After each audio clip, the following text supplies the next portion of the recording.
Today we're going to be talking about essential writing skills for nurses and why nurses make the perfect medical writers. When I talk to my medical writing students who are nurses about medical writing, I hear the same thing over and over again. I have no experience. I don't know how to do this. Will they even want me? That imposter syndrome is so deep in so many of us. And I'm so excited to always give people pep talks in this area because the truth is we have so many transferable skills as nurses that we don't even know about until we get into a medical writer role. So today we're going to be going over those transferable skills and why nurses make amazing medical writers. So the first thing that you really need as a medical writer is a strong background in biostatistics, which sounds so scary, you guys. I'm with you in that one. I'm not someone that loves numbers or math or statistics, but I was able to do it. The overarching theme in all of my videos will be if I can do it, you can do it. I am no one particularly special. I'm not smarter than you guys, and I was able to build a career out of this. So I'm here to tell you how you can do it. So we took statistics in school, most of us did. And we can also learn it on the fly. So most of us have a basic understanding of this, and that's usually more than enough. We just really need to understand what's important when we look at research. What's statistically significant and why, and what does that mean for our client or the patient? It helps if you know some basic statistical tests, but I'll be honest, I used to just Google them. All of the time. And eventually I start to recognize the names and then I start to internally know them. So if you don't understand heavy statistical, like what's logistic regression tests, stuff like that, don't worry. Google will be your best friend here. You just need to understand how to pull that information out and how to write about it, which is not as scary as it seems.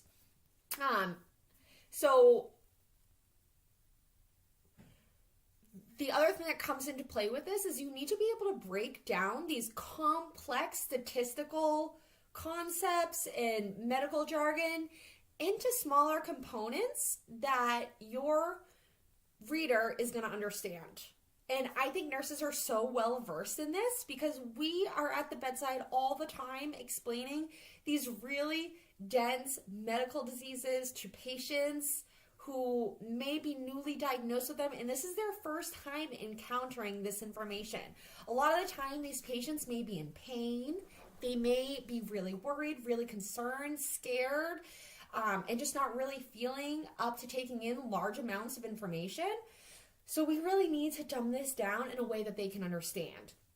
And I always say that if nurses can do this at the bedside on the fly, then they can write a blog, because this is the same exact thing, but we're just writing it instead of saying it out loud.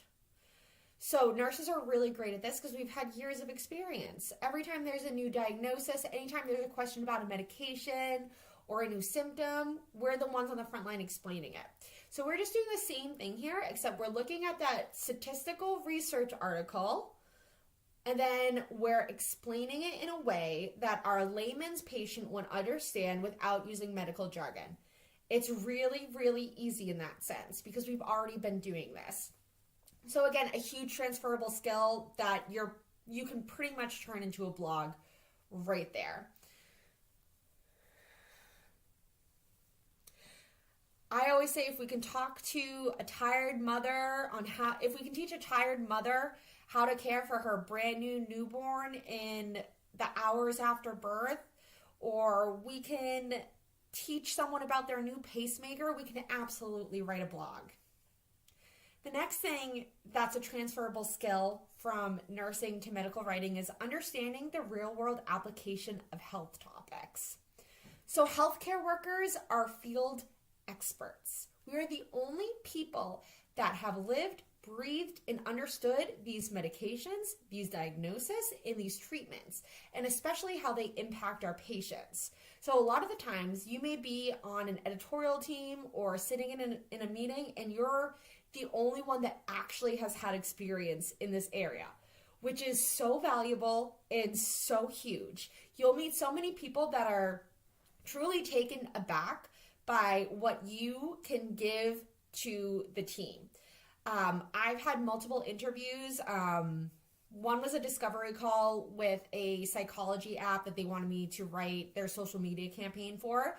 And when we were on the phone, we were just chatting about their needs and my experience in the healthcare clinical side.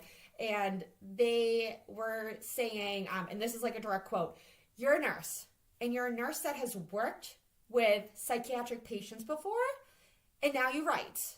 You're exactly who we are looking for. You're exactly who we are looking for." Not many people can bridge the writing world to the clinical world.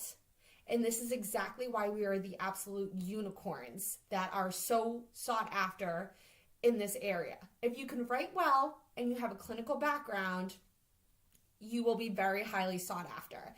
Because the best that journalists can do is research.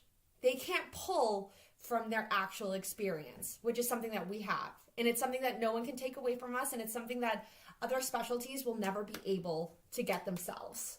So nurses are in a super unique position where we can leverage that and get on writing teams and be voices of authority for these patients, for these medications, for these treatments, and their real world applications that people have never even thought of before.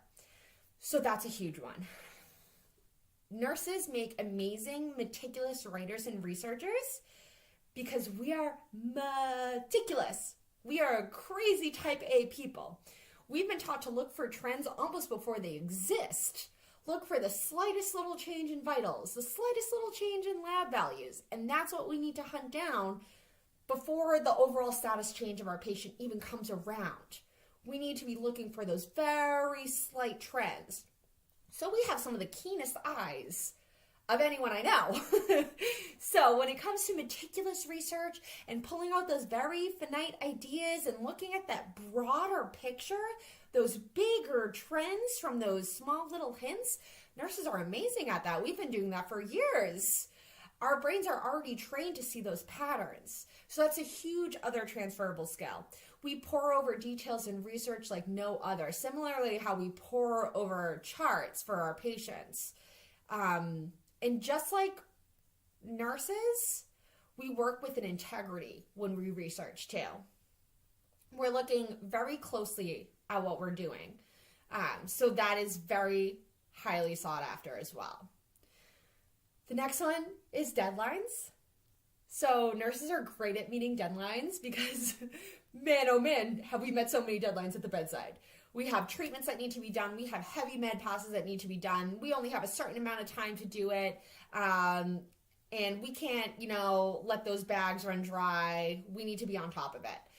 We're constantly changing things, constantly monitoring a bunch of different things in a very timed parameter. Same thing with shift changes, everything like that. We have our hands in so many different pots.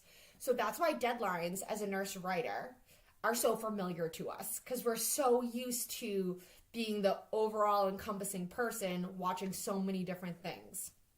So meeting a deadline is just like your administration window for a med pass. Every deliverable that you have will require a specific deadline that you have to meet, just like your med passes. We really can't be late on those either. Similarly to your med passes, you might have multiple deliverables due on the same day. So I don't know if you remember taking the NCLEX, if you took the NCLEX, and they would always have you prioritize your patient. Same thing with deadlines and multiple deliverables. You'll have to prioritize what your most important deliverable is. If you have multiple of them, what's going to take the longest, what you can just fly through, and what you can wait until last minute. Similarly to patient. Who is your most critical patient? Who do you have to see first? Who can you prolong?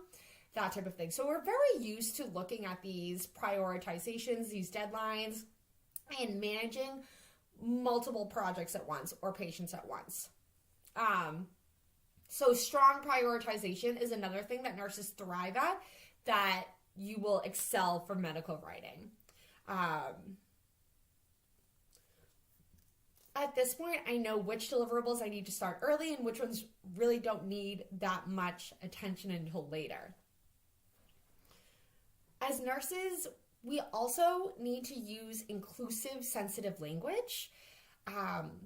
We have to be accurate, but we can't be crude. We can't be racist.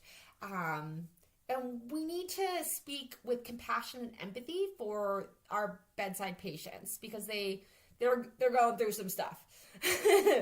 So the same way with medical writing, we do have to have like a certain tone that we have to develop, and the tone may change from deliverable to deliverable, and it's up to you to recognize that and wear different hats. So same thing when you're talking to a provider, when you're talking to a patient, and when you're talking to a family, and when you're talking to a coworker nurse, you're going to change your tone for all those different scenarios. Same thing with writing. Your tone will be different for the